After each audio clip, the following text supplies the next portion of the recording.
Quand on a connu des périodes de confinement involontaire ou de retraite choisie,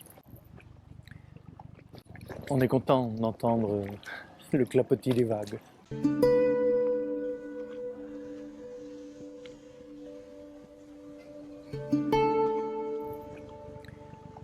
Mais on se souvient aussi de ces moments où la solitude, le face-à-face avec nous-mêmes faisait émerger toutes sortes de pensées, de colère, de violence, d'insatisfaction, de rumination.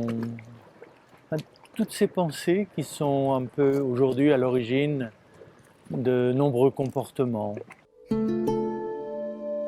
Et les anciens se posaient la question, qu'est-ce qui est à la racine? Qu'est-ce qui est à la source de toutes ces pensées, de tous ces esprits qui nous traversent et qui nous conduisent dans des comportements pathologiques au niveau personnel et destructifs au niveau social. C'est là qu'on peut comprendre l'importance de ce que j'appelle une anamnèse essentielle.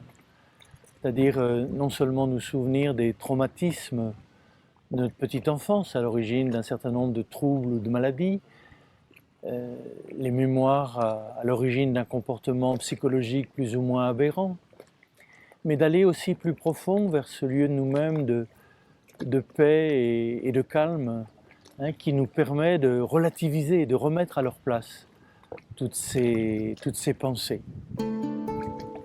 Donc c'est dans l'esprit des Pères du désert et particulièrement des vagues le pontique que nous allons à la fois étudier et puis peut-être apprendre à dépasser toutes ces nuisances à l'origine de comportements néfastes et destructeurs.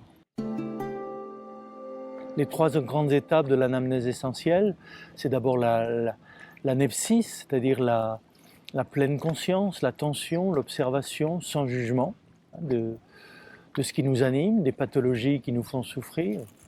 Et puis il y a cette étape de la métanoïa où il s'agit de passer au-delà de ces troubles, de ne pas s'identifier à ce paquet de mémoire qu'on appelle l'ego. Et cela devrait nous conduire à la métamorphosis, c'est-à-dire à la métamorphose, au changement de comportement et de forme, un comportement issu à ce moment-là du lieu de paix et de calme qui est notre véritable nature et qui habite chacun de nous. Effectivement, nous sommes bien dans une odyssée de la conscience, de transformation de la conscience, au niveau, je dirais, prise de conscience corporelle, physique, mais aussi psychologique, mais avec une ouverture à cette dimension spirituelle. Parce que c'est lorsque nous sommes centrés dans cette dimension que les autres lieux de nous-mêmes peuvent peut-être trouver à la fois leur réalisation, leur paix, leur accomplissement. Parce que tout ce qui n'est pas assumé n'est pas transformé. Tout ce qui n'est pas accepté n'est pas transfiguré. C'est sur ce chemin de transformation que l'anamnèse essentielle nous invite.